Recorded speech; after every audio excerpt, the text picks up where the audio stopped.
Tak tahulah nak cakap. Tapi masalah siling dah runtuh, semua dinding dah pecah. Perkakas rumah sudah tenggelam, kereta, motor semua tenggelam.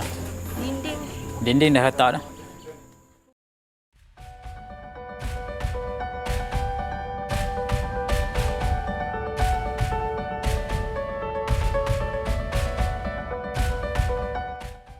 The late of 2021 and early of 2022 had caused damage to living quarters, vehicles, business premises, manufacturing and agriculture sector as well as public assets and infrastructure. In 2021, homes accounted for RM1.6 billion in total losses, followed by cars, RM1 billion, the manufacturing sector, RM0.9 billion, office buildings, RM500 million, and the agriculture sector, RM1 billion. Pengalaman ni pengalaman yang pertama kali lah bagi keluarga saya lah. Sebab kalau ikut, memang tahun ni nak kata apalah kan. Banyak terjadi habis dah.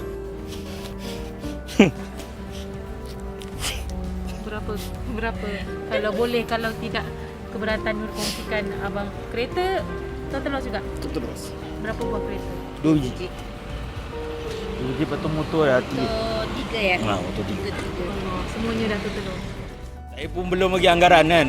Belum lagi nak anggar-anggar, tapi lebih lah, lebih kuat, lebih 15k lah semuanya. Apa benda ni tak jangka lah. Memang tak jangka.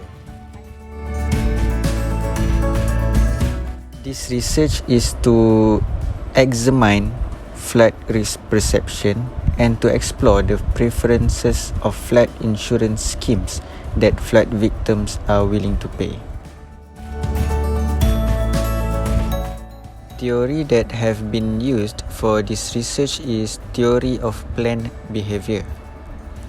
It consists of attitude, subjective norm, and perceived behavioural control.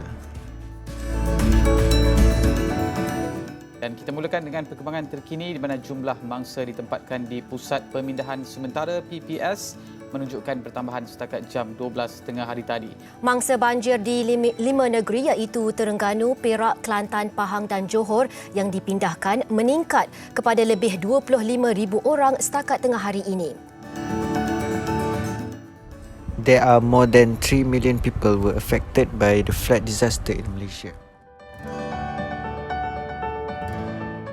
300 respondents were selected by simple random sampling for this research.